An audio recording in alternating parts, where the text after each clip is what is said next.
Salam alaikum wa rahmatullahi ta'ala wa barakatuh.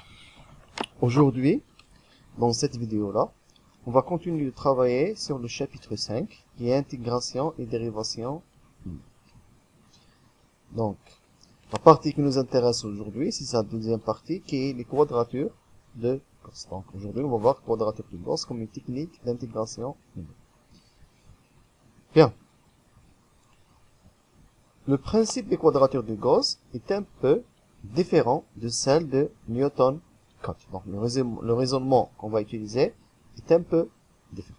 Malgré ça, on va voir plus tard que les méthodes de Newton-Cotes seront considérées comme des cas particuliers des quadratures de Gauss. Alors, d'une manière générale, on cherche des expressions de la forme suivante. Alors, ici, on a une fonction g qu'on veut intégrer entre moins 1 et 1. Donc, au lieu de calculer l'intégrale d'une manière classique, on va essayer de l'approximer par une somme finie. Donc, ici, on a i varie de 1 à n, oméga i, g de ti. Dont le degré de précision soit le plus élevé possible. Donc, on va choisir le oméga i et le ti pour que le degré de précision soit le plus élevé possible. Ici, je dois mettre une ligne sur le mot degré de précision. Alors, c'est quoi le degré de précision d'une méthode d'intégration numérique, ou bien d'une méthode de quadrature? Alors, on dit que le degré de précision d'une formule de quadrature est la valeur maximale de n pour laquelle cette formule de quadrature intégrait exactement tous les polynômes de degré inférieur ou égal à n. C'est-à-dire, bon, par exemple, si on a une méthode de degré de précision est égal à 3, si on va remplacer ici g par un polynôme degré 3, degré 2, 1, ou bien même par une constante, on aura ici une égalité au lieu d'avoir une approximation. Alors, on appelle les oméga i, donc j'appelle ces oméga i les poids, et on appelle les ti les points. Donc on aura les points d'intégration et les poids d'intégration. Pour pouvoir maintenant, donc je peux dire, pour pouvoir déterminer une méthode de quadrature, je dois déterminer les poids et les points. Bien sûr, je dois fixer le n. Commençons. Alors,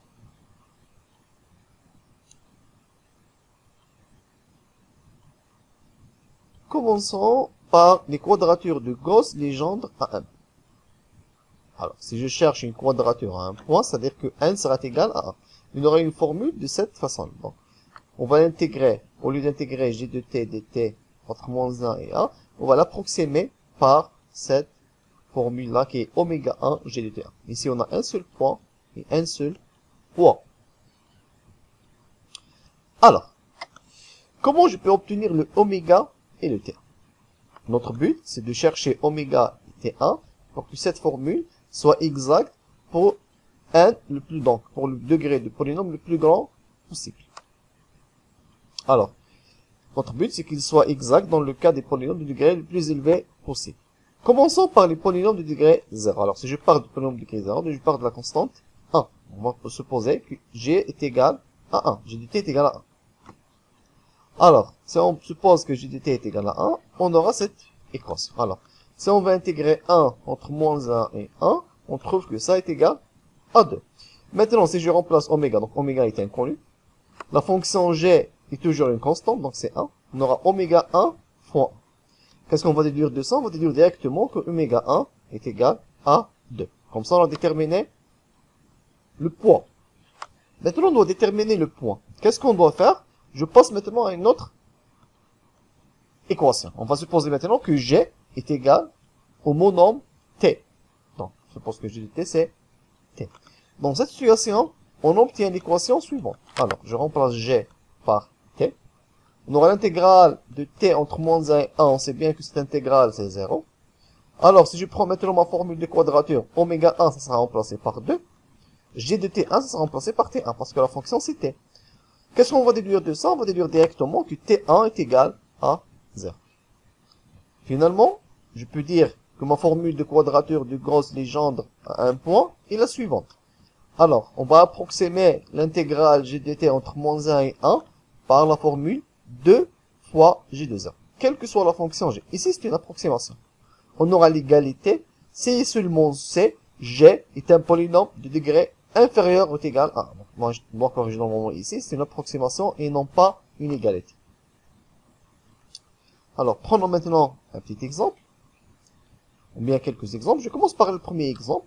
Maintenant, j'ai prêt g de t est égal à 3t plus 4. Alors, si on va utiliser la technique normale de calcul, je dois faire ce calcul-là, entre moins 1 et 1, et j'obtiens un 8. Donc, le calcul est très facile. Maintenant, si j'utilise la méthode de quadrature de Gauss.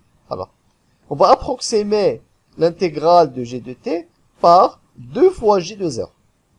Alors, si je remplace par 0, j'aurai 2 fois, alors 3 fois 0, parce que t, je remplace le t par un 0, plus un 4, je trouve 8. Oui, on marque bien qu'on a la même valeur, ici et ici. Pourquoi? Parce que la méthode de quadrature de Gauss légendre à un point est correcte pour les polynômes de degré inférieur ou égal à 1. Et ici, notre fonction g est un polynôme de degré 1. Maintenant, si j'utilise un polynôme de degré 2, alors je prends un exemple qui est aussi facile. Je prends le polynôme t au carré plus t plus 1. Si on va intégrer ce polynôme entre moins 1 et 1, on va obtenir à la fin 8 sur 3. Maintenant, si j'utilise ma formule de quadrature de Gauss, à un point, on aura ça. Donc, une approximation 2g de 0. Si je remplace les t par 0, à la fin, on aura 1, 2. On remarque bien que 2 est différent du 8 sur 3. Donc, la valeur n'est pas correcte, c'est une approximation. Pourquoi elle n'est pas correcte?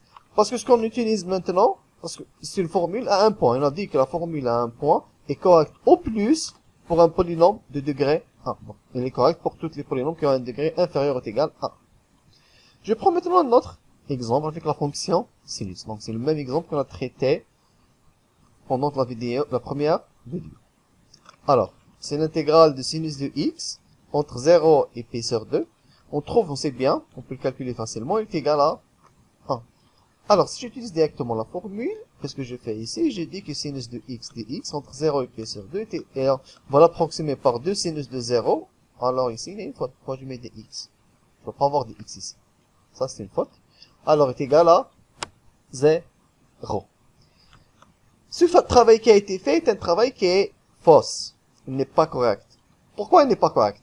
Parce que les méthodes qu'on a développées, donc toutes les méthodes sur lesquelles on a travaillé, bien, sur la méthode qu'on a vue, parce qu'on a vu une méthode pour un seul point, on a g est défini entre moins 1 et 1. Alors, si g n'est pas défini entre moins 1 et 1, qu'est-ce que je dois faire? Dans cette situation, je dois faire un changement de variable qui me ramène toujours à l'intervalle moins 1, 1 pour pouvoir appliquer ma formule de quadrature. Donc, soit c'est une formule à un point, ou bien c'est une formule à plusieurs points. C'est quoi ce changement de variable? Alors ici, je prends le cas général, c'est f. On s'intéresse à l'intégrale de f entre a et b. Qu'est-ce que je dois faire? Donc, le changement de variable qui est utilisé, c'est un changement de variable qui est affiné, très simple. Bon.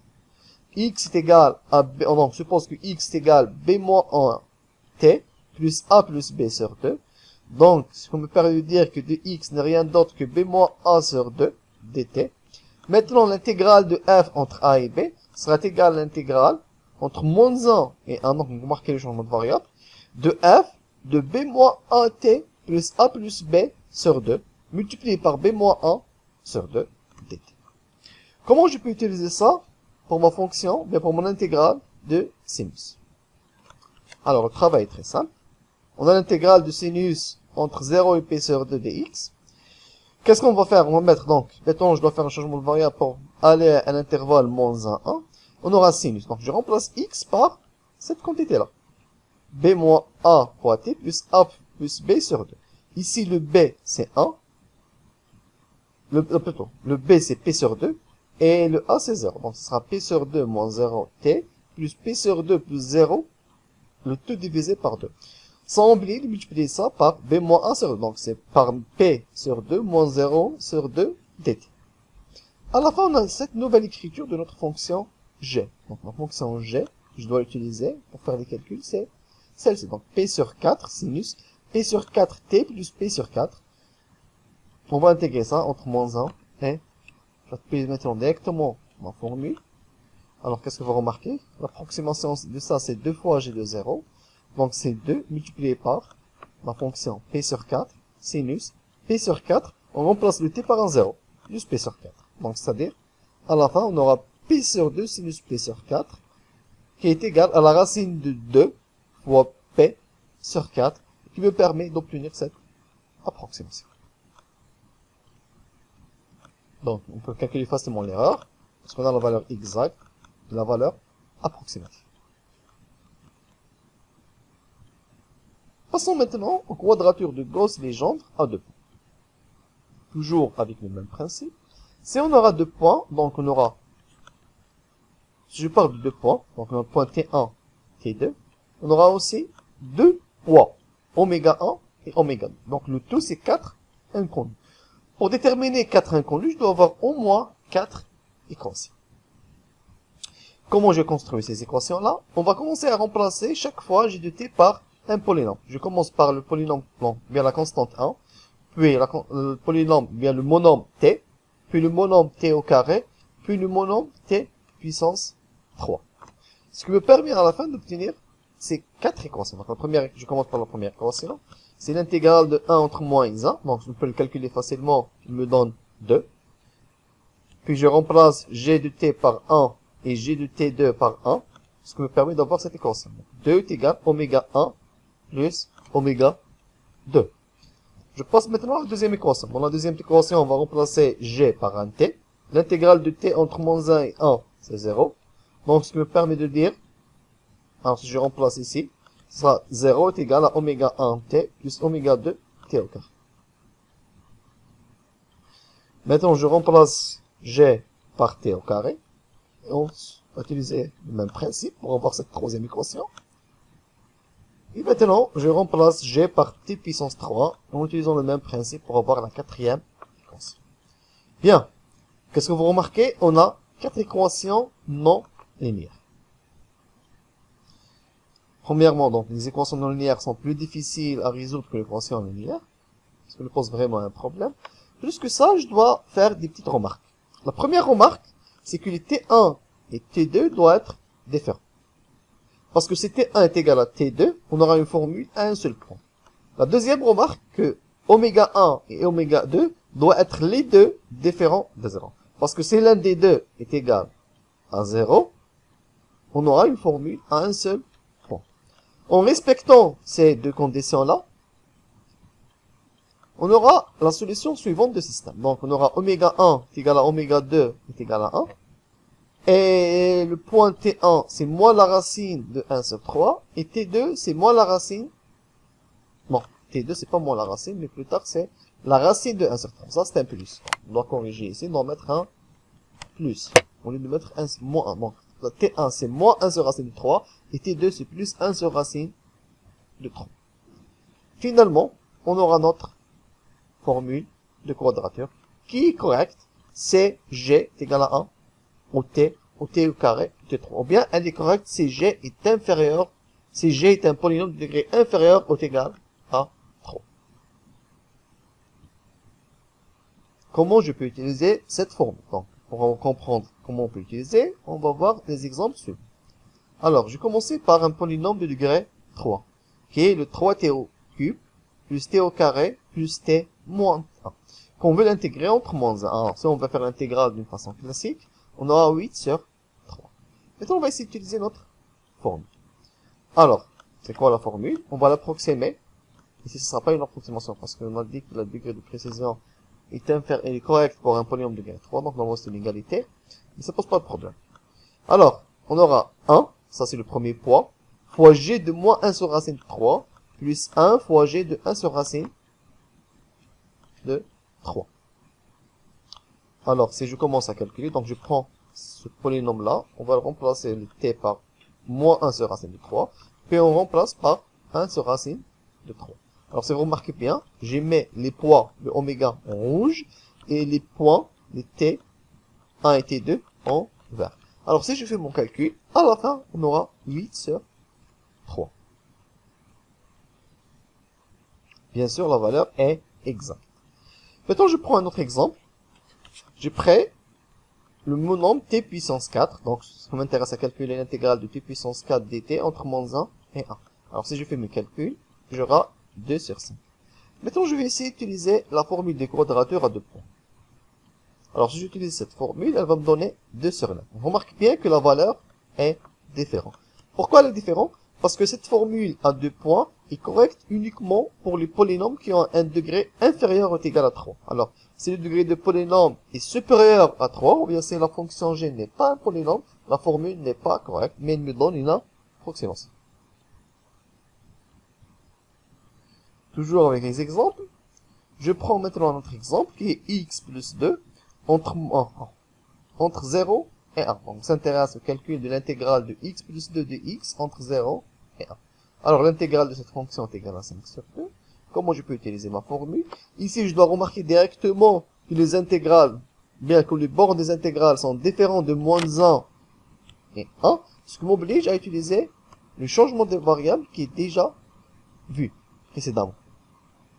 On a déjà vu pour le premier exemple concernant sinus. Alors, si j'utilise le changement de variable, j'obtiens cette nouvelle fonction qui est 1 sur 4t plus 5 sur 4. Donc, c'est la fonction g de t. J'applique sur cette nouvelle fonction ma formule à 2 points plutôt, qui me permet d'avoir la valeur exacte de l'intégrale. Un autre exemple maintenant, c'est l'exemple du sinus. Donc, le fameux exemple qu'on a utilisé plusieurs fois. Sinus de x entre 0 et p sur 2. J'applique mon changement de variable pour obtenir la nouvelle fonction qui est 4p sinus p sur 4t plus p sur 4 et qu'on doit l'intégrer entre moins 1 et 1. J'applique ma formule de quadrature. J'ai remplacé donc les omégas toujours en rouge et les ti en vert. Je remplace par t1 puis par t2 et j'ai fait mes calculs. On aura pour obtenir cette nouvelle approximation qui est 0,998 ainsi de suite. Donc, vous voyez qu'on a une très bonne approximation de l'intégrale de sinus. L'erreur ici, elle est inférieure à 2 fois 10 puissance moins 3. Elle est plus petite que 2 fois 10 puissance moins 3. Donc, on avait une très bonne approximation.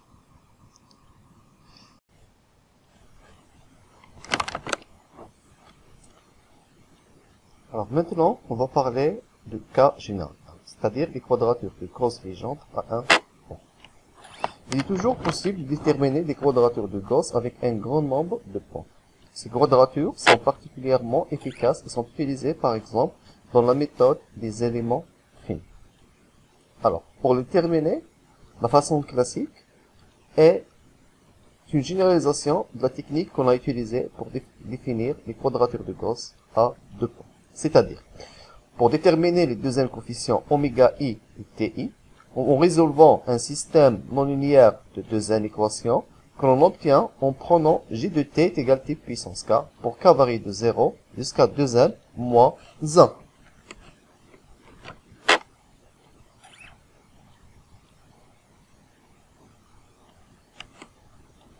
Malheureusement, cette technique est difficile, car on va obtenir un système non linéaire avec deux équations et deux inconnus. Il y a une autre technique qui se base sur l'utilisation des polynômes de Legendre. Les polynômes de Legendre, c'est un polynôme particulier qui sont très utiles en mathématiques. Donc, pour avoir plus de détails, vous pouvez voir le cours concernant les polynômes orthogonaux. Alors, les mathématiciens ont remarqué que les racines des polynômes de Legendre, de degré n, sont les points ti de la formule de Gauss Legendre à n points. Alors, la première question que je peux poser maintenant, comment on va faire pour définir ces polynômes de Legendre? Dans la littérature, vous trouvez deux façons pour définir ces polynômes. Maintenant, je propose une. Donc, qu'est-ce qu'on fait? On commence par définir le premier polynôme de Legendre. C'est le polynôme de Legendre degré 0. Ce qu'on a noté ici, L0 de x, donc L0 de x est égal à 1, et le polynôme de Legendre de degré 1 qui est égal à x, donc c'est L1 de x.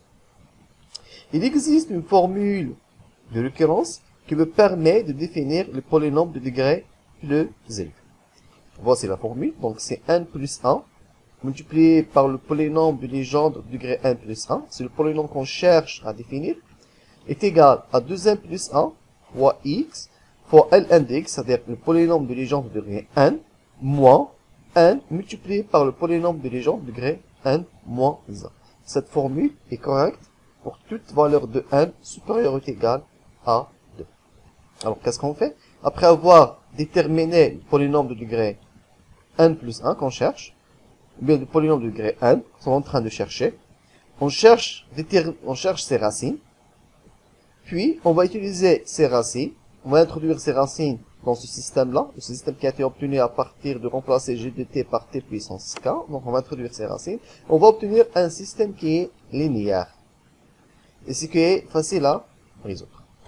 Dans tous les cas, on va voir un exemple sur ça, un peu plus long, donc on va faire un exercice sur ça. Maintenant, on va essayer d'utiliser la formule de Legendre de quadrature de Gauss à 3 points pour calculer une approximation de l'intégrale de sinus de x entre 0 et p sur 2. Alors, j'ai pris l'exemple classique, que l'on a déjà utilisé, donc notre but c'est de calculer l'intégrale de sinus x dx entre 0 et p sur 2.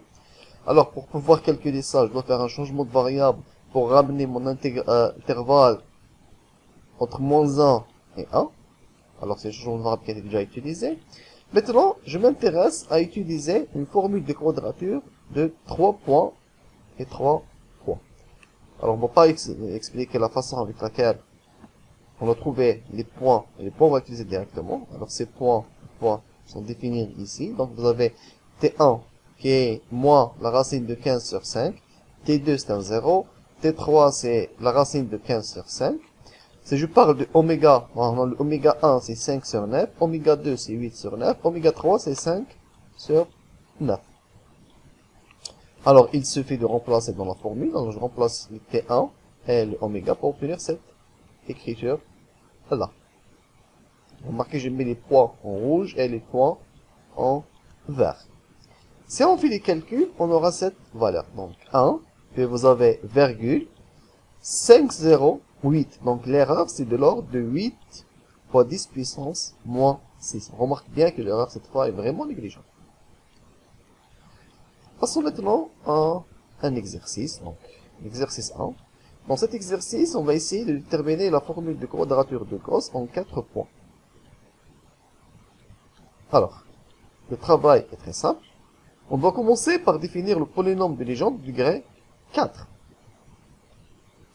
Alors, je vous rappelle, avant de faire ça, que la formule de quadrature de Gauss de Legendre s'écrit de cette façon-là. L'intégrale de g de t dt entre moins 1 et 1, on va l'approximer par cette formule-là, qui est W1 g de t1 plus W2, bien multiplié par oméga 2 g de t2, plus oméga 3 g de t3, plus oméga 4 g de t4. Où les points ti sont les racines du polynôme de Legendre de degré 4. Alors, parce qu'on sait que le ti sont les racines du polynôme de Legendre de degré 4, on doit définir cette polynôme en première étape.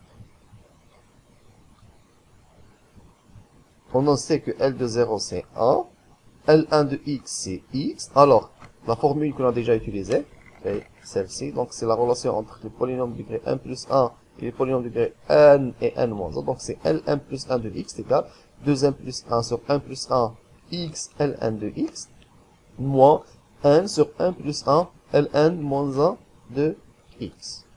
Alors, je vais appliquer cette formule. Si je pose n est égal à 1, ça sera L de 2. Donc, L de 2, ça sera 3 sur 2 x ln de x, moins 1 sur 2 L0 de x, qui est égal à 3 sur 2 x carré, moins 1 demi. Je passe maintenant à L3. L3 sera 5 sur 3 x L2 de x, moins 2 tiers L1 de x, ce qui me donne 5 sur 2 x3, moins 9 sur 6 x.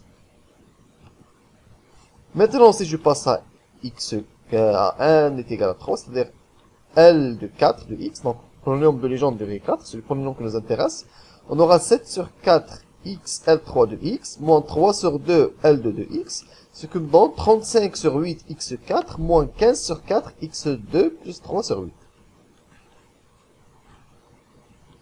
Alors, après avoir déterminé ce polynôme, je dois déterminer leurs racines.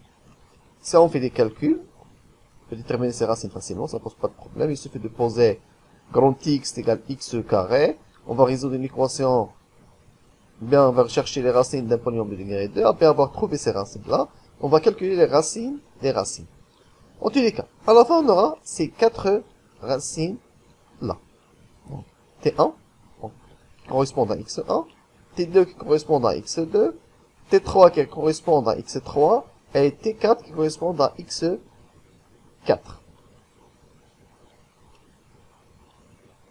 Après avoir fait ça, je passe à l'étape 2.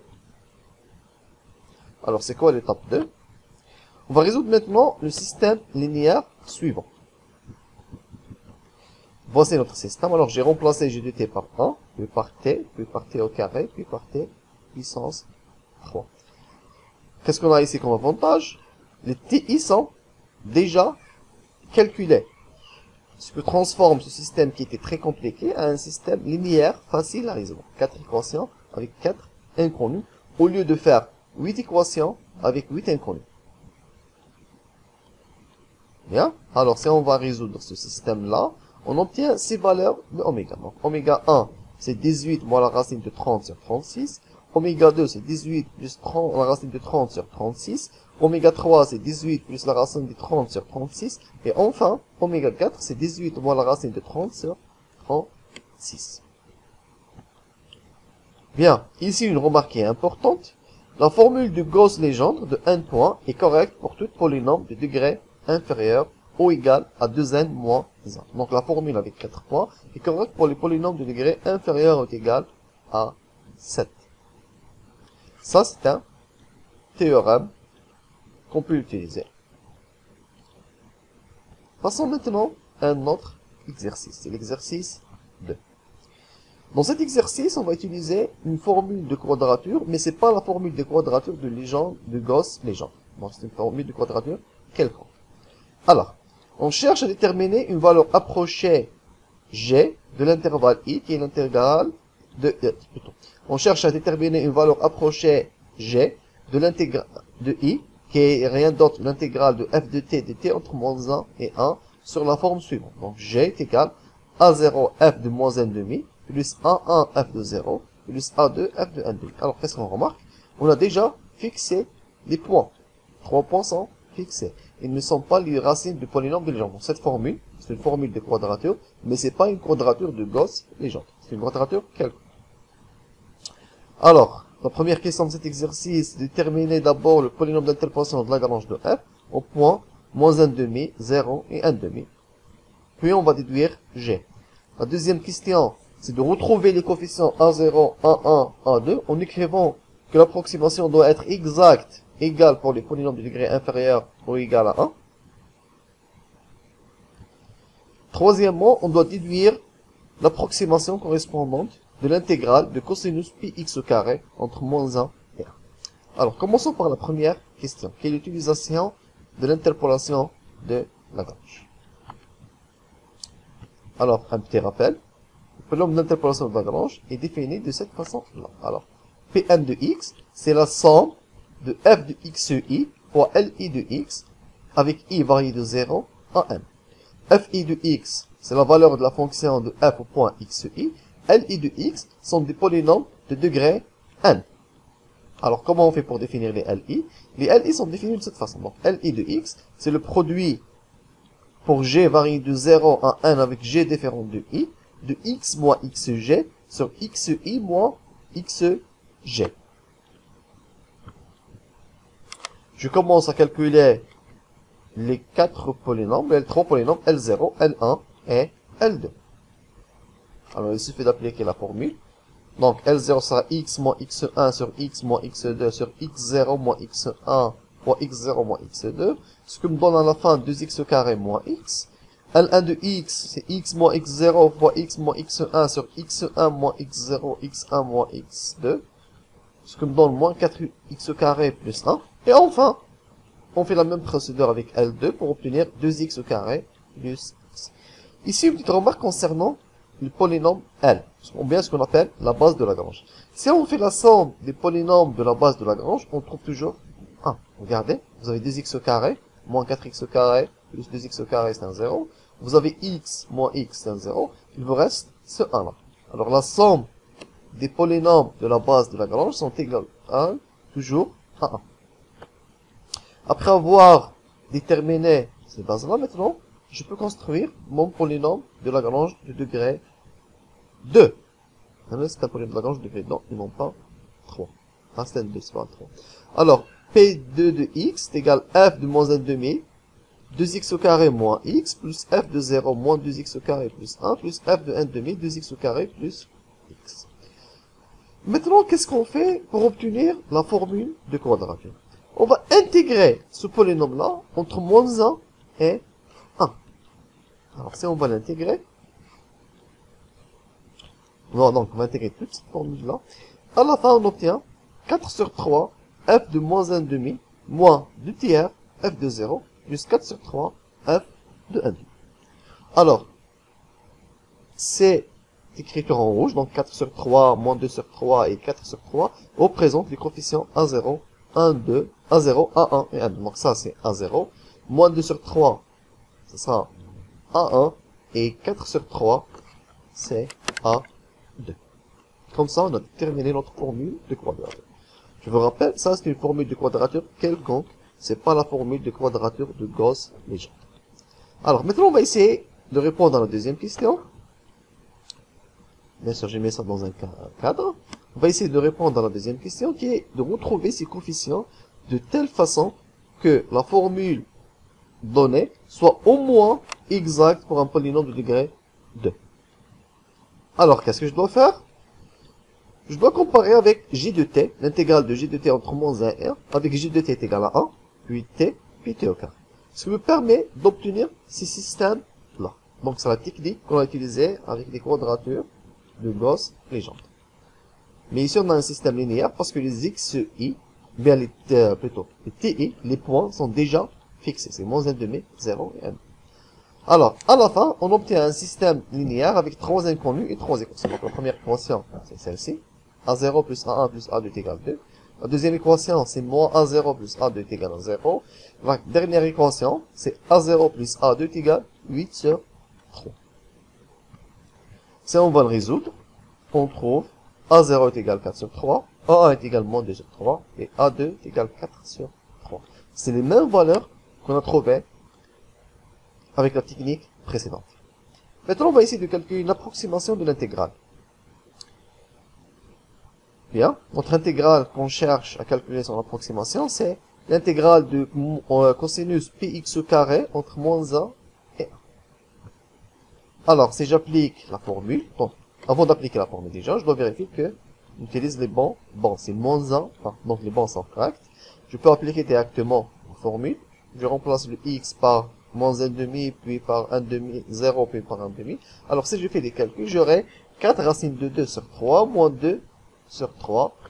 Et on peut dire que ça, c'est 1,218, 951, ainsi de suite. Donc, ce nombre-là. Bien sûr, cette valeur n'est pas... Alors, cette valeur est un nombre irrationnel. Ici, j'ai une petite remarque. Si j'utilise un logiciel de calcul numérique, l'intégrale de cosinus p de x dx entre moins 1 et 1 est égale à 0,747, ainsi de suite. On remarque que cette approximation est mauvaise. Parce que l'erreur est vraiment importante.